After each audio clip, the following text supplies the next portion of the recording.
আসসালামু আলাইকুম বন্ধুরা।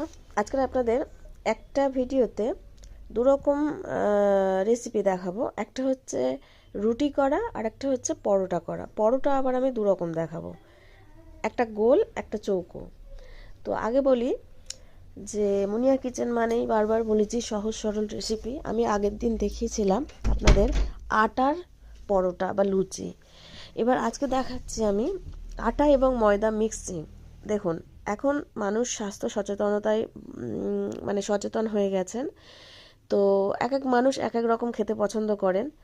যেমন যারা সুগার রোগী তারা শুধু আটার রুটি খায়, যারা আবার সুগার রোগী তারা শুধু আটা খেতে পারে না, অনেকে আটা ময়দা মিশিয়ে খায়, আবার অনেকে আটা ময়দা খেতে একসঙ্গে না খেয়ে শুধু ময়দা খায়। তো এক এক ভ্যারাইটিস মানুষ আছে, আমি সবার জন্য বলছি। আগের দিন আটা দেখিয়েছি, আজকে আটা ময়দা একসঙ্গে করে দেখিয়েছি, মাখানোটা দেখায়নি। যদি আপনারা কেউ জানতে চান অবশ্যই কমেন্ট করে জানাবেন, আমি মাখানোটাও পরিমাণ অনুযায়ী সবটা দেখিয়ে দেব, কিভাবে মাখাবেন কেমন করে মাখাবেন। আচ্ছা, প্রথমে আমি কিন্তু একটা পরোটা বেলেছি, সেটা দেখেছেন নিশ্চয়ই, চৌকো করে কিভাবে বেলেছি নিশ্চয়ই দেখেছেন। আর আমি এবারে একটা বেলেছি, এটা গোল করে। দু রকম বললাম না, দু রকম দেখাবো। তো এটা গোল করে কিভাবে করেছি নিশ্চয়ই দেখতে পেয়েছেন, আর ওটা চৌকো করে করেছি।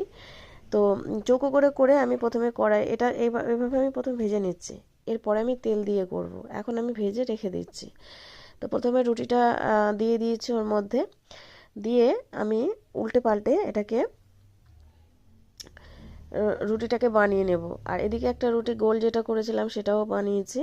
তো দেখুন, এবারে এই রুটিটা আমি একটাই দেখাচ্ছি, করেছি দু রকম, একটা চৌকো একটা হচ্ছে গোল। তো দুটো প্রসেসই আপনাদের দেখিয়ে দিয়েছি। এবারে এটাকে আমি রুটি হিসেবে তৈরি করে নিচ্ছি, রুটি হিসেবে তৈরি করে আর তেল দিয়ে পরে পরোটা বানাবো।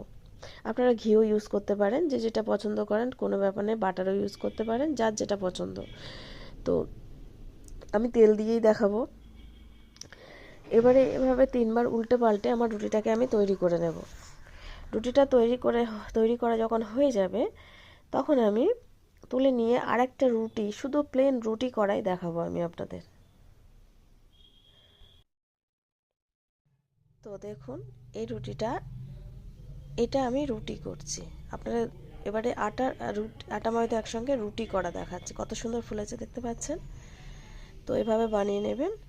আর আমি এবারে কড়া বসিয়ে দিয়েছি, দিয়ে তার মধ্যে একটু তেল দিয়েছি, দিয়ে তেলটা গরম করে নিয়ে তার উপরে আমি পরোটাটা দিয়েছি। এবার পরোটাটা উল্টে পাল্টে, যেহেতু আমার তৈরি হয়ে গেছে, আমি এবার উল্টে পাল্টে লাল করে ভেজে নেব, আমার এটা তৈরি হয়ে যাবে। তো দেখুন কতটা লোভনীয় এবং সুস্বাদু হয়েছে পরোটাটা।